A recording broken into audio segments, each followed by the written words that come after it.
सांप और मोर को जन्नत से क्यों निकाला गया? आज हम इसी के बारे में जानेंगे। हज़रत आदम अलैहिस्सलाम और बीवी हव्वा अलैहिस्सलाम अपनी पैदाइश के बाद जन्नत में खुशहाली के साथ अपनी ज़िंदगी गुजार रहे थे। शैतान जन्नत और आलम वाला से निकाला जा चुका था, इसलिए शैतान के दिल में हज़रत आदम अलैहिस्सलाम की दुश्मनी थी और इंतकाम की आतिश उसके दिल में भड़क रही थी। दोस्तों, शैतान को जब ये मालूम चला कि हज़रत आदम अलैहिस्सलाम को जन्नत के तमाम मेवे खाने की इजाज़त मिल चुकी है, गंदम के दाने को खाने से मना कर दिया गया है, तब शैतान ज़मीन से आलम वाला यानी जन्नत की तरफ रवाना हुआ। जन्नत में शैतान का दाखिला मना था, लेकिन इसमें आज़म याद थे, जिसका विर्द करने की वजह से शैतान को ये ताकत हासिल हो गई कि वो पहले आसमान में 7वें आसमान तक पहुंच सके। वो जन्नत के दरवाज़ों पर बने हुए 2 चबूतरों में से एक पर बैठ गया और 300 साल तक इंतज़ार करता रहा कि कोई जन्नत से बाहर आए और वो उससे अपने मतलब की बात कर सके। अचानक मोर जन्नत से बाहर आ गया। उसको देखते ही शैतान खुश हुआ और उससे कहने लगा कि ए खुशनुमा परिंदे, तुम कौन हो? मोर ने जवाब दिया, मैं मोर हूँ। उसके बाद मोर ने कहा, तुम अपने बारे में बताओ, तुम कौन हो? शैतान ने कहा, मैं आलमे कारोबिया का एक फरिश्ता हूँ और हमेशा अल्लाह की याद में रहता हूँ। मैं ये चाहता हूँ कि जन्नत में मैं भी जाऊँ और वहाँ की नेमतों को अपनी आँखों से देखूँ।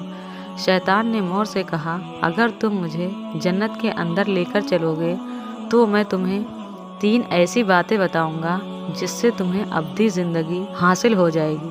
तुम्हें कभी बुढ़ापा और बीमारी नहीं आएगी और तुम हमेशा जन्नत में रहोगे।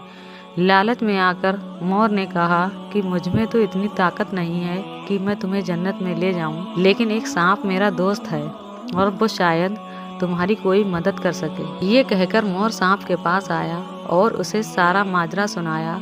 सांप भी शैतान की बात से बहुत खुश हुआ और उसे अपने मुंह में छुपाकर जन्नत में दाखिल होने में कामयाब हो गया। उस गंदम के पास पहुंचा दिया जो हज़रत आदम अलैहिस्सलाम और हज़रत हव्वा अलैहिस्सलाम को खाने से मना किया गया था। वहीं दूसरी तरफ जन्नत के निगहबानों को तुरंत इस बात का पता चल गया कि शैतान जन्नत में दाखिल हो गया है। जब निगहबान शैतान को जन्नत से निकालने लगे तो अल्लाह का हुक्म हुआ कि इसे अभी जन्नत में ही रहने दिया जाए।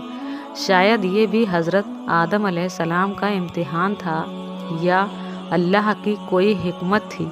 जन्नत में रहने का हुक्म जब शैतान को मिल गया तो वो हज़रत आदम अलैहिस्सलाम और बीवी हव्वा अलैहिस्सलाम के पास जाकर मोहब्बत और अकीदत का इजहार करने लगा और ये दोनों शैतान को पहचान नहीं सके क्योंकि उसने अपना हुलिया बदल लिया था। उसने हज़रत आदम अलैहिस्सलाम से कहा कि मैं चाहता हूँ कि आप जन्नत में इसी तरह से खुशहाल ज़िंदगी गुजारते रहें। हज़रत आदम अलैहिस्सलाम शैतान की बात सुनकर गहरी सोच में डूब गए।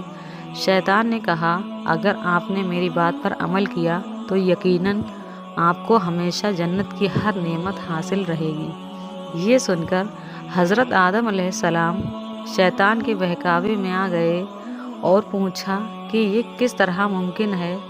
तब शैतान ने कहा, अगर उस गंदम के दाने को अगर आप दोनों खा लें तो आपको अब्दी हयात हासिल होगी और आप जन्नत में ही रहेंगे। ये बात सुनकर हज़रत आदम अलैहिस्सलाम के दिल में रुझान पैदा हुआ, लेकिन उनके दिल में अल्लाह की नाफरमानी का खौफ आ गया।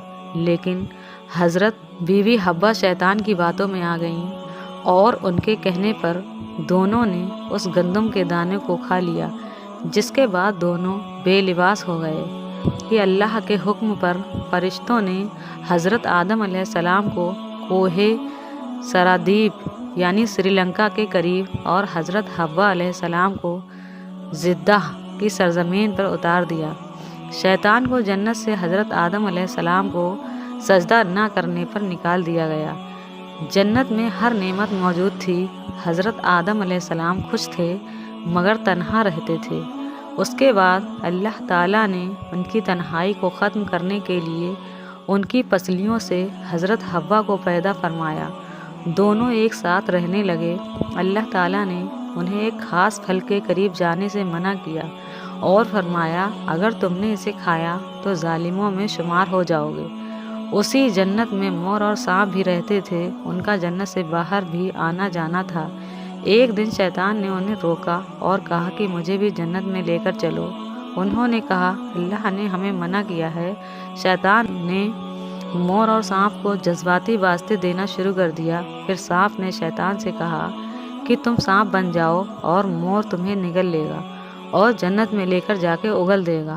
آپ کو بتا دوں کہ سانپ جب جنت میں تھا تو اس کے منہ سے بہت اچھی خوشبو آتی تھی اور اس کے پیر بھی ہوتے تھے اور جیسے آج ہے پہلے اس سے بھی زیادہ خوبصورت ہوا کرتا تھا۔ اس کے پیر بھی خوبصورت تھے۔ بس مور نے جنت میں شیطان کو لے کر جا کے اگل دیا۔ اس کے بعد شیطان جنت میں حضرت آدم اور حضرت حوا سے ملا، انہیں اس پھل کے بارے میں بہکانے لگا۔ حضرت آدم نے کہا ہمیں اللہ نے منع کیا ہے۔